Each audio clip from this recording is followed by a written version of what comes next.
आज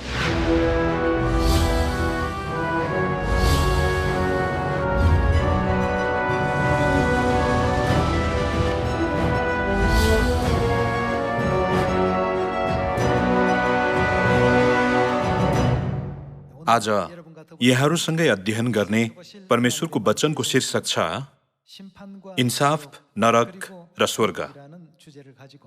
यो विषयद्वारा हामीहरू अनन्त स्वर्ग दिनुहुने परमेश्वरको अनुग्रह कति मूल्यवान छ भन्ने कुरा पुनः एकपटक महसुस गर्ने समय लियौं। हामीले नरक भन्ने बित्तिकै आगोको भट्टीमा सदा सर्वदा यातना पाउने पीडादायक ठाउँ हो भनेर मात्र बुझिरहेका छौं। त्यो यातना कति पीडादायक होला भन्ने बारे खासै नसोचिकन हामीहरू प्राय नरकको विषयमा धेरै कुरा गरिरहेका हुन्छौं।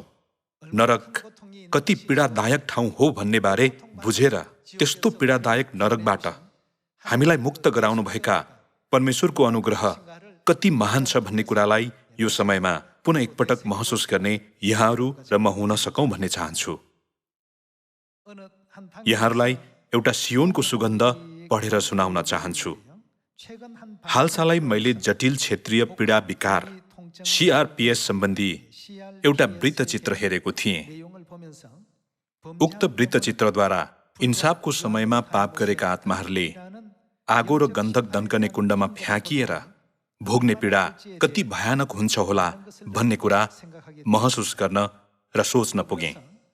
त्यसको साथै परमेश्वरले दिनुभएको पाप क्षमा र मुक्तिको आशिष अनि आत्माहरूलाई नरकको सजाय भोग्नबाट बचाउने आशिष कति महान र गहन छ भन्ने कुरा पनि महसुस गर्न पुगेँ।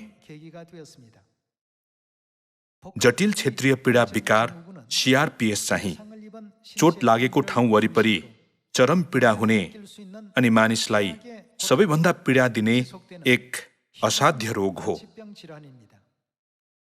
पीडा आँखामा नदेखिए तापनि यो चाहिँ प्रसव पीडा जत्तिकै अथवा शरीरको कुनै अङ्ग जल्दा वा काटिँदा जत्तिकै पीडा हुने भयानक रोग हो। मानिसले महसुस गर्ने पीडालाई पीडा सूचाङ्कको 1 देखि 10 श्रेणीमा राखेर वर्णन गर्न सकिन्छ। सबैभन्दा न्यून श्रेणीमा मन्द टाउको दुख्दाको पीडा, मांसपेशी दुख्दाको पीडा र ढाड दुख्दाको पीडा पर्छ। त्यसपछि केमोथेरापी गर्दाको पीडा, मानिसको एकदमै संवेदनशील भागमा प्रहार भएर सास फेर्न गाह्रो हुँदाको पीडा, प्रसव पीडा, शरीरको कुनै अङ्ग काटिँदाको पीडा अनि आगोले जल्दाको पीडा हो भनेर वर्गीकरण गरिएको छ। आगोले जल्दाको पीडा चाहिँ सबैभन्दा ठूलो पीडा हो भन्ने गरिन्छ। जटिल क्षेत्रीय पीडा विकार CRPS चाहिँ मानिसलाई शरीरको कुनै अङ्ग काटिँदा वा आगोले जल्दाखेरि हुने पीडा जत्तिकै चरम पीडा हुने सबैभन्दा भयानक रोग हो। यो रोग लाग्नुको कारण अझै पनि स्पष्ट छैन अनि यसको कुनै उपचार पद्धति वा औषधि नभएकोले निको हुनुभन्दा पनि पीडा अलिकति भए पनि कम गर्नु वा नियन्त्रण गर्नु नै हालसम्मको उत्कृष्ट तरिका हो भन्ने गरिन्छ।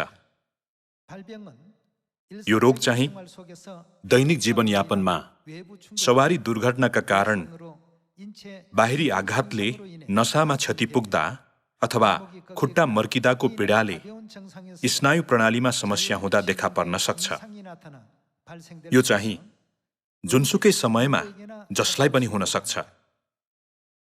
बिरामीलाई चरम पीडा हुने भएकोले बरु उनीहरू पीडा हुने अङ्गलाई नै काटेर हटाउन चाहन्छन्। तर त्यो पीडा मस्तिष्क सञ्जालमा स्थिर रहने भएकोले अङ्ग काटेर हटाए तापनि मस्तिष्कमा चाहिँ त्यो पीडा झन बढेर प्रसारित हुने हुँदा आधारभूत समाधानको उपाय नै छैन। उक्त वृत्तचित्रमा देखाइएका बिरामीहरूले हरेक दिन बिहान दुखाइ निरोधक पट्टी र मलम लगाइरहेको दृश्य देखाइएको थियो। बिरामीहरूले दुखाइ निरोधक मलम वा पट्टी लगाउँदाखेरि अलिकति मात्र छोयो भने पनि धारिलो छुराले काटे जत्तिकै पीडा हुन्छ भनेका थिए। उनीहरू त्यो क्षणिकको दुखाइलाई रुमाल बेस्सरी टोकेर वा जोडले आँखा बन्द गरेर सहने गर्छन्, किनभने त्यसो नगरेमा अझ धेरै पीडा सहनुपर्छ भन्ने कुरा उनीहरू राम्ररी जान्दछन्। कुनै बिरामीहरूले त दुखाइ कम गर्नको निम्ति स्नायुमा विद्युतीय उत्तेजना प्रवाह गर्ने यन्त्र राख्ने अथवा दुखाइ हुने भागमा दुखाइ निरोधक औषधि सिधै पठाउनको निम्ति शल्यक्रिया गरेर शरीरमा पम्प प्रत्यारोपण समेत गर्ने गर्छन्। तर त्यतिसम्म राम्ररी तयारी गरे पनि फेरि अचानक दुखाइ हुने गर्छ। त्यसबेला कुनै पनि दुखाइ निरोधक प्रणालीले काम गर्दैन। बन्चरोले हाने जत्तिकै चरम पीडाभित्र उनीहरू बेहोस हुनेसम्म सङ्घर्ष गर्ने गर्छन्। उनीहरूले लामो सास फेरेर पुरै शरीरलाई शक्ति दिँदै सहन खोजे तापनि पीडा समाप्त हुने कुनै सङ्केत देखिँदैन। एक दिनमा धेरै पटक अचानक दुखाइ हुने गर्छ अनि प्राय 10 देखि 30 मिनटसम्म दुखाइ भइरहन्छ। दुखाइ हराउला कि भनेर पर्खनु बाहेक बिरामीहरूसँग अर्को विकल्प हुँदैन। त्यो चरम दुखाइ 30 मिनटभित्र हराए हुन्थ्यो भनेर गहिरो आशा गर्ने गरेको कुरा बिरामीहरू बताउँछन्। किनभने दुखाइ कम नभएको खण्डमा उनीहरूले आकस्मिक कक्षमा गएर एकदमै महँगो सुई लगाउनु पर्ने हुन्छ। कुनै एकजना बिरामीलाई एक दिन अघि र आज पनि फेरि आकस्मिक कक्षमा ल्याइएको थियो। बरु मेरो खुट्टा काटे हुन्छ भन्दै तिनी पीडासँग जुधिरहेका थिए। यसकारण तिनले यो नरक जस्तो पीडाबाट कहिले मुक्त हुने होला? यो पीडा सहँदै आएको 4 वर्षभन्दा बढी भइसक्यो।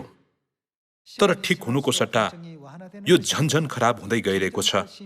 डर लाग्छ र मन पनि थकित हुन्छ भने। गम्भीर लक्षणहरू देखा परेका बिरामीहरूले अचानक दुखाइ हुँदाको अवस्थालाई विभिन्न तरिकाले अभिव्यक्त गर्ने गर्छन्। 40 वर्षीय एकजना पुरुषले खुट्टाका जोर्नीहरू कुनै लामो धारिलो छुराले बिस्तारै रेटे झैं गरी दुख्छ भन्दै आफ्नो पीडालाई अभिव्यक्त गरे। त्यो चाहिँ आगोले छाला पोले जस्तै नभएर आगोले पुरै जले जस्तै पीडादायक हुन्छ। अझ पुरै शरीर पीडाले छटपटिरहेको बेला उनीहरूले आफैलाई रगत बग्नेसम्म चोट पुर्याउँछन्। पीडा एकदमै भयानक भएकोले उनीहरूलाई त्यसो गरेको पत्तो पनि हुँदैन। कार्यक्रमका सञ्चालकले एकजनालाई "तपाईको पाखुरामा किन यति धेरै डामहरू बसेको?" भनेर सोद्धा उक्त बिरामीले यसो भने, "दुख्न सुरु हुँदाखेरि मैले दुखाइ थोरै भए पनि कम होला कि भन्ने आशमा सिक्का तताएर सानो चिम्टाले टिप्दै त्यसलाई दुखेको भागमा राखेँ। अरू चाहिँ दुखाइ कम होला कि भनेर आफैले धारिलो चक्कुले काटेका खतहरू हुन्। अर्का 25 वर्षीय युवकले चाहिँ यो पीडालाई अरू कसैले पनि बुझ्न सक्दैन, भोग्ने व्यक्तिले बाहेक कसैले पनि जान्न सक्दैन भने। यो पीडा कति गहिरो र कठोर हुन्छ भन्ने कुरा साँच्चै उनीहरूले बाहेक कसैले जान्न सक्दैन जस्तो देखिन्थ्यो। यसरी गम्भीर पीडा र कष्टबाट मुक्त हुनको निम्ति दिनहुँ सङ्घर्ष गर्दै थोरै भए पनि पीडा कम गर्नतर्फ चिन्तित भएका ती रोगीहरूको अवस्थाद्वारा मैले पीडा के हो, पीडा महसुस गर्दै जिउनु भनेको के हो भन्ने कुरा जान्न पुगेँ।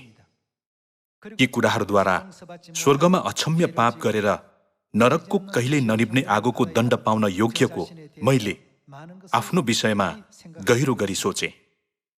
स्वर्गीय पितामाताले प्रेम र बलिदानद्वारा मलाई नबचाउनु भएको भए अहिले म कुन ठाउँमा कस्तो जिन्दगी जिरहेको हुन्थे होला भनेर मैले सोच्न पुगेँ।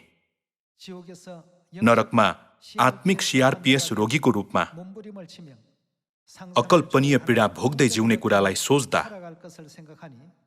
मेरो आङ नै शिरिङ्ग हुन्छ। CRPS रोगीहरूको पीडालाई त निरोधक औषधिले थोरै भए पनि कम गराउन सकिन्छ।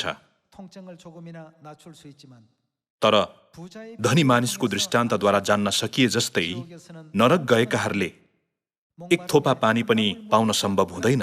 यो कुरालाई सोची हेर्दा यस पृथ्वीमा आफ्नो पापबाट शुद्ध हुनको निम्ति जिउने पश्चातापी जीवन साँच्चै कति आशिषित छ भन्ने कुरा मैले महसुस गरेँ। यदि तिम्रो हातले तिमीलाई बाधा दिन्छ भने त्यसलाई काटिदेऊ। 2 हात भएर नरकको ननिभ्ने आगोमा जानुभन्दा डुडो भएर जीवनमा पस्नु तिम्रो निम्ति असल हो। अनि तिम्रो खुट्टाले तिमीलाई बाधा दिन्छ भने त्यसलाई काटिदेऊ। 2 खुट्टा भएर नरकमा फालिनुभन्दा त खोरण्डो भएर जीवनमा पस्नु तिम्रो निम्ति असल हो। यदि तिम्रो आँखाले तिमीलाई बाधा दिन्छ भने त्यसलाई झिकेर फालिदेऊ। दुई आँखा भएर नरकमा फालिनु भन्दा त एक आँखा भएर परमेश्वरको राज्यमा पस्नु तिम्रो निम्ति असल हो। नरकमा त न किरा मर्दछन् न आगो नै निप्दछ, किनकि प्रत्येकलाई आगोले नै नुनिलो पार्छ। नरक कति पीडादायक ठाउँ हो भन्ने कुरा महसुस गराइदिनुभएका परमेश्वरलाई धन्यवाद चढाउँछु। स्वर्गमा गरेका सम्पूर्ण पापहरू क्षमा गरिदिनको निम्ति परमेश्वरले रगत बगाउनु भएर बलिदानद्वारा स्थापना गर्नुभएको नयाँ करार अझ बहुमूल्य ठानेर पालन गर्नेछु। हाम्रा सबै पाप नयाँ करारको रगतद्वारा क्षमा गरिदिनु भएर पीडादायक सजायबाट मुक्त गराउनुभएका परमेश्वरको अनुग्रहप्रति धन्यवाद चढाउँदछु। करारको रगतलाई अपवित्र ठानेर दण्ड पाउने त्यस्तो मूर्ख र बैगुनी व्यक्ति म कदापि बन्ने छैन। धनी मानिस पनि मर्यो र गाडियो, नरकमा कठोर कष्ट भोगिरहेको बेला लाजरसलाई पठाइदिनुहोस् र त्यसले आफ्नो औँलाको टुप्पा पानीमा चोपेर मेरो जिब्रोलाई शीतल पारिदेओस्, किनकि म यस ज्वालामा भयङ्कर वेदना पाइरहेछु। यो धेरै पटक हेरेको र सुनेको वचन हो। धनी मानिसले भोगेको पीडा सम्बन्धी वर्णन हो, तर कठोर पीडा भोगिरहेका ती धनी मानिसले आफूलाई पीडाबाट मुक्त गराउनको निम्ति कति व्यग्रतापूर्वक प्रयत्न गर्यो भन्ने कुरा मैले अहिलेसम्म राम्ररी बुझेको थिएन। त्यसलाई मैले बौद्धिक र सैद्धान्तिक रूपमा मात्र लिइरहेको थिएँ, तर सीआरपीएस रोगका कारण हुने पीडाद्वारा मैले नरकको कठोर पीडालाई साँच्चै हृदयदेखि महसुस गरेँ। अहिलेको यो समय भनेको हामीले आफ्ना पापका कारण भोग्नु परेको सम्पूर्ण कष्ट र पीडालाई परमेश्वरले पूर्ण रूपमा हटाइदिनु भएर असीमित कृपा र अनुग्रह झरना जस्तै झारिरहनु भएको अनुग्रहात्मक समय हो। म आफ्नो समयलाई खेर नफालिकन परमेश्वरले दिनहुँ झारिरहनु भएको अनुग्रहको पवित्र आत्मा पूर्ण रूपमा प्राप्त गर्ने परमेश्वरको सन्तान हुनेछु। सन्तानहरूले स्वर्गमा पाप गरेर अनन्तको दण्ड भोग्न लागेको कुरा स्वर्गीय माताले सुनि बक्सनु हुँदा उहाँलाई कस्तो भएको थियो होला। सन्तानहरूको पापले गर्दा स्वर्गीय माताको मनमा आत्मिक सीआरपीएस जस्तै पीडा भएको थियो होला। त्यो नरकको पीडा जस्तै थियो होला। स्वर्गीय माता यो मूर्ख सन्तानलाई आफ्नो सर्वस्व ठान्नु हुने हजुरको प्रेम महसुस गराइदिबक्सियोस्। हजुरलाई मेरो हृदयमा खोप्ने गराइदिबक्सेर परमेश्वरको राज्यलाई सधैँ हृदयमा राख्ने गराइदिबक्सियोस्। हामीहरू नरकमा आत्मिक सीआरपीएस रोगीको रूपमा जिउनु पर्ने दया लाग्दा आत्माहरू थियौं, तर स्वर्गीय माता रोगले ग्रस्त हाम्रो आत्मालाई हजुरले आफ्नो प्रेमद्वारा निको पारिदिबक्सेर अनन्त नरकको पीडाबाट मुक्त गराइदिबक्सनुभयो अनि हर्ष र खुसी पोखिने अनन्त स्वर्ग राज्यमा जिउने गराइदिबक्सनुभयो। साँच्चै धन्यवाद चढाउँदछु। स्वर्गीय पिता माता मुक्ति दिबक्सनु भएको अनुग्रहप्रति हृदयदेखि धन्यवाद चढाउँदछु। अनन्तकाल माया गर्छु। आज यो सियोनको सुगन्ध पढिदिनुको कारण चाहिँ मानिसले महसुस गर्ने सबैभन्दा चरम पीडा नै आगोले जल्दाको पीडा हो भन्ने विषय समावेश भएकोले हो। पीडा सूचाङ्कको 1 देखि 10 सम्मको श्रेणीभित्र सबैभन्दा चरम पीडा नै आगोले जल्दाको पीडा हो भनेर उल्लेख गरिएको छ। यसै कारण बाइबलमा पनि तिनीहरूले आगो र गन्धकको कुण्डमा सदा सर्वदा यातना भोग्नेछन् भनेर लेखिएको हो जस्तो लाग्छ। अनन्त मृत्युदण्ड भोग्नु बाहेक अर्को विकल्प नभएको, अनन्त पीडा भोग्नु बाहेक अर्को विकल्प नभएको अवस्थाभित्रका हामीहरूलाई पापबाट मुक्त गराउनु भएका परमेश्वरले आफ्नो पवित्र शरीरलाई क्रुसमा बलि हुन सुम्पिनुभयो। परमेश्वरले गर्नुभएको कार्यलाई सोच्यौं भने परमेश्वरबाट पाएको त्यो अनुग्रहलाई हामी कदापि हलुका रूपमा लिन सक्दैनौं। त्यस्तो रोगले पीडित केही मानिसहरूको विषयमा सायद टेलिभिजन मार्फत प्रसारण भएको थियो होला। ती मानिसहरू त्यो पीडा एकदमै असह्य भएकोले बरु हात र खुट्टा काटेरै फाल्न मन लाग्छ भन्छन्। सधैँ पीडा हुने भएकोले राम्ररी सुत्न पनि नसकेर उनीहरू डिप्रेसनको शिकार बन्न पुग्छन्। उनीहरूको निम्ति त्यो पीडाको बन्धनबाट छुटकारा पाउने बाटो नै छैन। यो पृथ्वीको हाम्रो जीवन क्षणिक हो। हामीले कुनै न कुनै दिन यो पृथ्वी छोड्नै पर्छ। सबै कुरा रोकिने त्यो समय आउनेछ।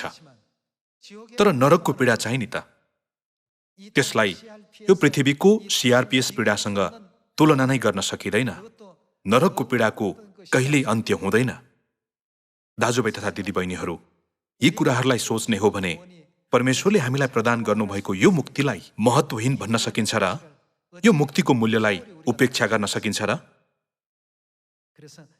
आत्मिक संसारमा नरक भन्ने ठाउँ पनि निश्चित अस्तित्वमा भएकोले मानव जातिलाई त्यो ठाउँमा नजाने गराउनको निम्ति परमेश्वर शरीर धारण गरेर यस पृथ्वीमा आउनुभयो।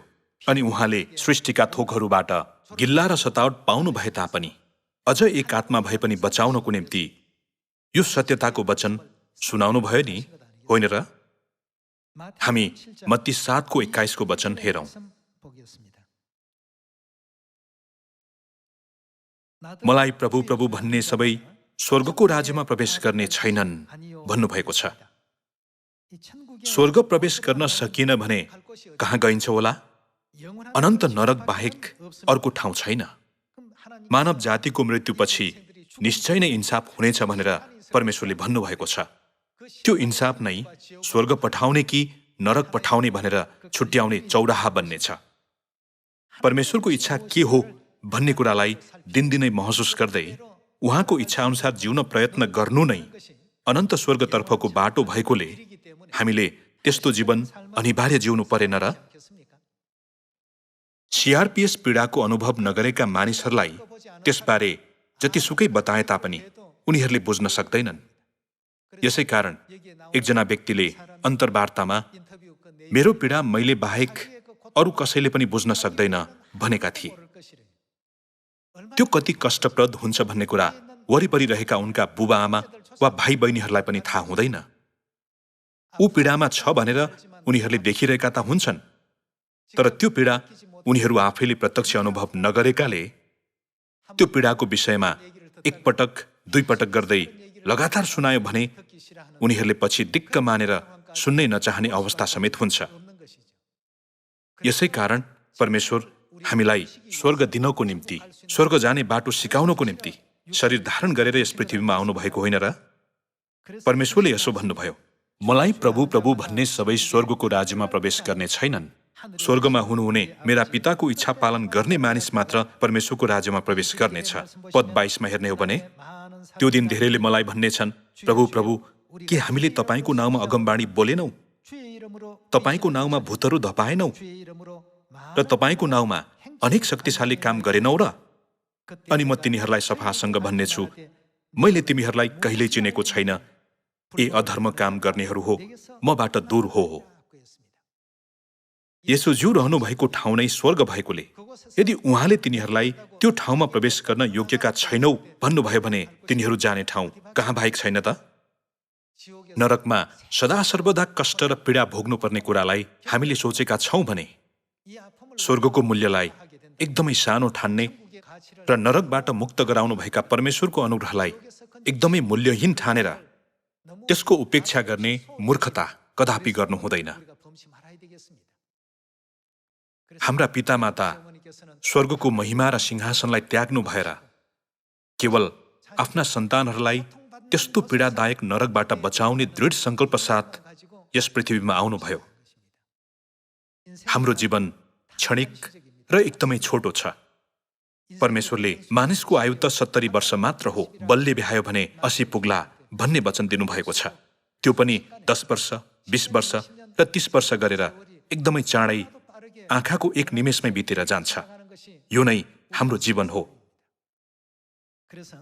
यसै कारण परमेश्वरले मत्ती अध्याय 7 मा पिताको इच्छा अनुसार गरेर जसरी भए पनि स्वर्ग आओ, अधर्म काम गर्नेहरू कदापि स्वर्ग प्रवेश गर्न सक्दैनन् भनेर कडासँग भन्नुभएको हो।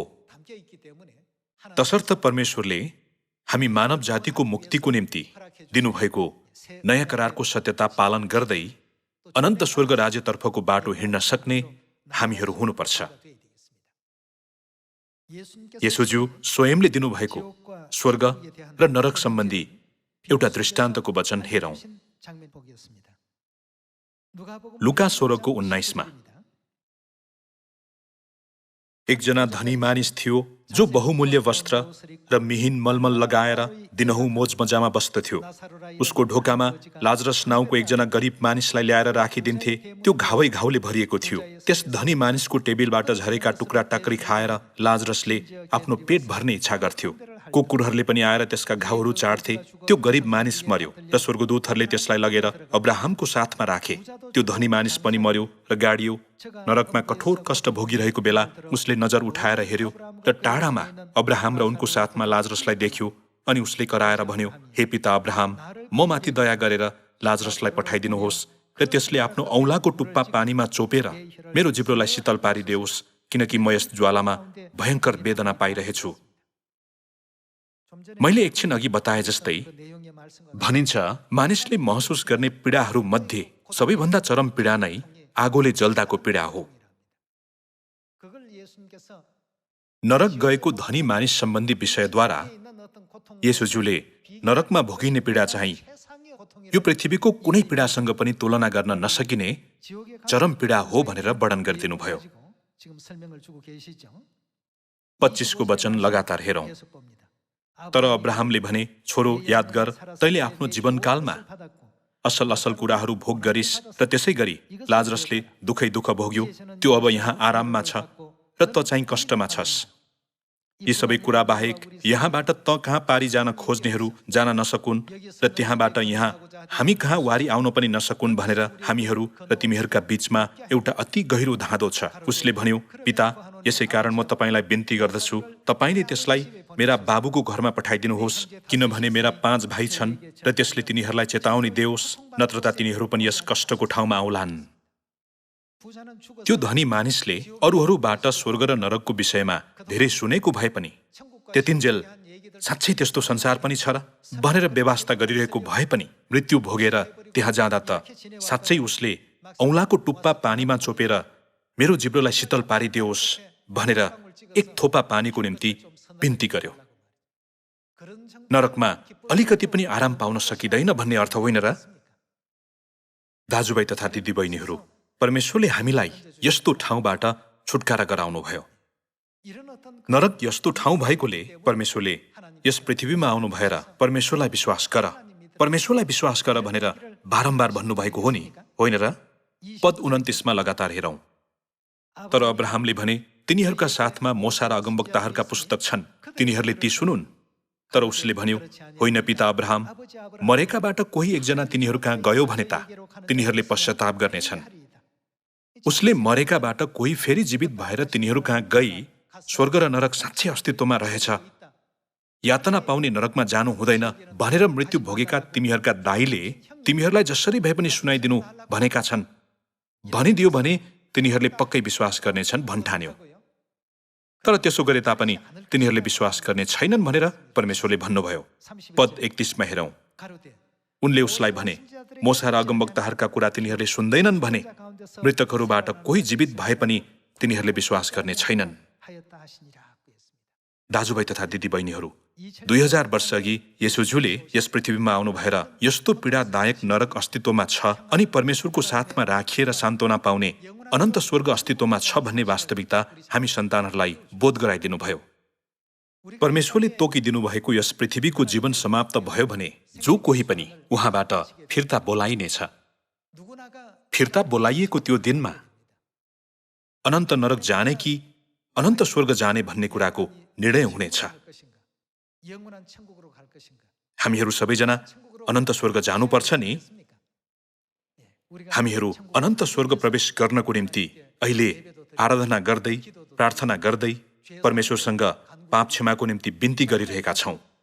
अनि हामीहरू परमेश्वरले मानव जातिलाई आशिषित खबर सुनाओ भनेर अराउनु भएको कार्य गर्नको निम्ति कोसिस गरिरहेका छौं नि। यो पृथ्वीको हाम्रो जीवन साँच्चै क्षणिक हो।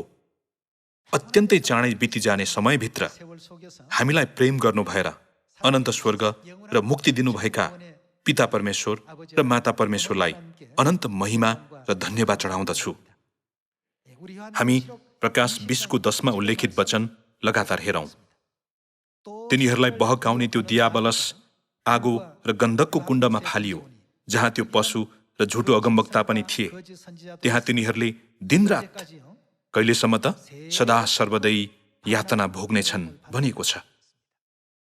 झुटा अगमवक्ताहरू र तिनीहरूलाई पछ्याउनेहरू सबैले दिनरात सदा सर्वदै यातना भोग्नेछन् भनिएको छ। पद 14मा एकपटक हेरौँ। मृत्यु र पाताल अग्निकुण्डमा फालिए। यो अग्निकुण्ड दोस्रो मृत्यु हो, जसको नाउँ जीवनको पुस्तकमा लेखिएको भेट्टाइएन। त्यो कहाँ फालियो त? अग्निकुण्डमा फालियो भनिएको छ। यसरी हामीलाई बप्तिस्मा दिनु भएर हाम्रो नाउँ जीवनको पुस्तकमा समेत लेखिदिनुभएका परमेश्वरको यो अनुग्रहप्रति हामी कृतज्ञ छौँ नि। संसारका मानिसहरूलाई यो कुरा थाहा नभएकोले उनीहरूलाई सत्यता सुनाए तापनि सुन्दैनन्, बप्तिस्मा लिन सल्लाह दिए तापनि उनीहरू पटक्कै मान्दैनन्। के आत्मिक संसार छ र भनेर उनीहरू शङ्का गर्ने गर्छन्। दाजुभाइ तथा दिदीबहिनीहरू, सीआरपीएस रोगले पीडित मानिसहरूले आफूलाई त्यस्तो रोग लाग्छ भनेर कहिले सोचेका हुँदैनन्, कसैले पनि सोचेको हुँदैन। तर यो रोग 81-20 वर्षको उमेरमा लागेका मानिसहरू पनि छन् भने 30 वर्षको उमेरमा लागेका मानिसहरू पनि छन् अनि 40 वर्षको उमेरमा लागेका मानिसहरू पनि छन्। त्यसबेला उनीहरूले त्यसरी पीडा भोग्नु अघिको आफ्नो जीवन कति हर्षपूर्ण र उत्कृष्ट थियो भन्ने कुरा महसुस गर्छन्। यस पृथ्वीमा त्यो पीडाबाट राहत दिलाउने कुनै उपाय छैन। पद 12मा हेरौँ। मैले ठूला र साना सबै मृतकहरूलाई सिंहासनको सामुने उभिरहेका देखे र पुस्तकहरू खोलिए। अर्को एउटा पुस्तक पनि खोलियो, जो जीवनको पुस्तक हो। मृतकहरूको कसरी इन्साफ भयो भनिएको छ त? ती पुस्तकहरूमा लेखिएका कुरा मुताबिक तिनीहरूका काम अनुसार मृतकहरूको इन्साफ भयो भनिएको छ। हामीले यो पृथ्वीमा जिउने क्रममा पाप क्षमाको अनुग्रह पाउनको निम्ति कस्तो कार्य गर्यौं, कतिको प्रयत्न गर्यौं, कस्तो विश्वास लियौं, यी सबै कुराहरू जीवनको पुस्तकमा के गरिनेछ त? सबै लेखिनेछ भनिएको छ। ती पुस्तकहरूमा लेखिएका कुरा मुताबिक तिनीहरूका काम अनुसार मृतकहरूको इन्साफ भयो। समुद्रले त्यसमा भएका मृतकहरू दिइहाल्यो अनि मृत्यु र पातालले पनि तिनीहरूमा भएका मृतकहरू दिइहाले। तिनीहरू प्रत्येकको आफ्ना काम अनुसार इन्साफ भयो। लगातार काम अनुसार भनिएको छ। मृत्यु र पाताल अग्निकुण्डमा फालिए। यो अग्निकुण्ड दोस्रो मृत्यु हो, जसको नाउँ जीवनको पुस्तकमा लेखिएको भेट्टाइएन। त्यो अग्निकुण्डमा फालियो भनेको छ। अहिले सीआरपीएस रोगले पीडित मानिसहरू कोरियामा मात्र हजारौंको संख्यामा होलान्। ती मानिसहरूको कुरा सुन्यो भने त्यस्तो पीडा सहेर पनि कोही बाँच्न सक्छ र भनेर छक्क पर्न पुगिन्छ। यसै कारण परमेश्वरले हामीलाई नरकको पीडाबाट मुक्त गराउनको निम्ति यस पृथ्वीमा दोस्रो पल्ट आउनेछु भन्नुभयो। त्यो वचन हिब्रू अध्याय 9मा गएर एकपटक निश्चित गरौँ। हामीले पाप क्षमा पाउन सकेनौं भने अन्ततः कहाँ जानुपर्ने हुन्छ त? अनन्त नरक हो नि। त्यसैले परमेश्वर स्वयं शरीर धारण गरेर यस पृथ्वीमा आउनुभयो अनि उहाँले नयाँ करार निस्तारचारद्वारा हामीलाई पाप क्षमाको प्रतिज्ञा दिनुभयो। तिमीहरू सबैले यसबाट पियो, यो नयाँ करारको मेरो रगत हो, जो धेरैका निम्ति पापको प्रायश्चितको लागि बगाइन्छ। यो नयाँ करार तिमीहरूका निम्ति दिइएको हो। 9:27 हेर्ने हो भने, जसरी मानिसको निम्ति एकपटक मर्नु निश्चित छ र त्यसपछि इन्साफ, त्यसरी ख्रीष्ट पनि धेरैजनाका पाप बोक्नलाई एकैपल्ट बलि हुनुभयो र उहाँ दोस्रो पल्ट देखा पर्नुहुनेछ।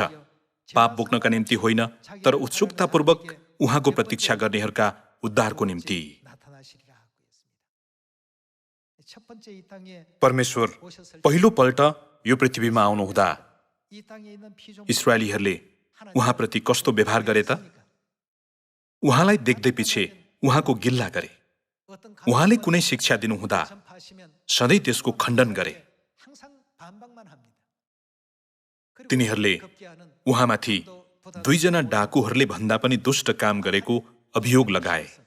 तिनीहरूले उहाँको शिरमा काँडाको मुकुट लगाइदिए, उहाँलाई कोर्रा लगाए, उहाँलाई थुके अनि अन्त्यमा क्रुसमा टाँगिएर मर्ने समेत गराए। तिनीहरूले भविष्यमा आफूले भोग्ने पीडाप्रति अनभिज्ञ भएर त्यस्ता कार्यहरू गरे। अब पश्चाताप गर्ने मौका पनि यस वर्तमान युगमा समाप्त हुन्छ। यस पवित्र आत्माको युगपछि अब अझ मुक्तिको कार्य हुने छैन। परमेश्वरले दिनुभएको अनुग्रहलाई पुनः एकपटक सोच्दै हाम्रो निम्ति यो पृथ्वीमा दोस्रो पल्ट आउनु भएर कष्ट भोग्नुभएका परमेश्वरलाई सधैँ धन्यवाद चढाउँ अनि परमेश्वरले हामीलाई दिनुभएको नयाँ करारको सत्यता राम्ररी पालन गरेर हाम्रा मायालु सियोनका परिवार दाजुभाइ दिदीबहिनीहरूसँग एकताबद्ध भई अनन्त स्वर्गमा भव्य स्वागत पाउने हामी सबैजना जसरी पनि हुनुपर्छ। परमेश्वरको अन्तिम इन्साफको दिन आउन अघि अहिले स्वर्ग र नरकको चौराहामा उभिरहेका सबै मानिसहरूलाई स्वर्ग जान सक्ने गरी प्रेम र खुसीले भरिपूर्ण संसारतर्फ मार्ग निर्देशन गर्ने यहाँहरू जसरी पनि भइदिन हुन अनुरोध गर्दै आजको प्रवचन समाप्त गर्दछु। धन्यवाद।